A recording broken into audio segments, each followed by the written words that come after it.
આ જરાને લગ્ન કરવા છે પુરંજન હારે. પુરંજન ના પાડે કે હું પુરંજનીને મૂકીને તારી હારે લગ્ન નહીં કરું, પણ જરાનું હાલે, પુરંજનનું હાલે નહીં. કારણ કે પુરંજન પાસે માત્ર પુરંજનીએ આપેલા 11 સૈનિક જ છે અને ઓની પાસે તો બહુ મોટું સૈન્ય છે.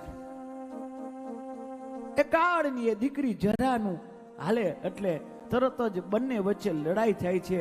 એ લડાઈમાં પુરંજન હારી જાય છે, કારણ કે સૈન્ય ઓનું બહુ મોટું છે. ઓના 10 જે સૈનિક હતા એને મારે અને 11માં સૈન્યને બંદી બનાવી નાખે. જે સેનાપતિ હતો એને બંદી બનાવે છે. ન ઈચ્છા હોવા છતાંય જરા સાથે પુરંજનના લગ્ન થાય છે અને ઓલી પુરંજની એનાથી છૂટી જાય છે. પીડામાં ને પીડામાં પુરંજનીનું ચિંતન કરતા કરતા કરતા કરતા કરતા આનો જીવ જાય છે.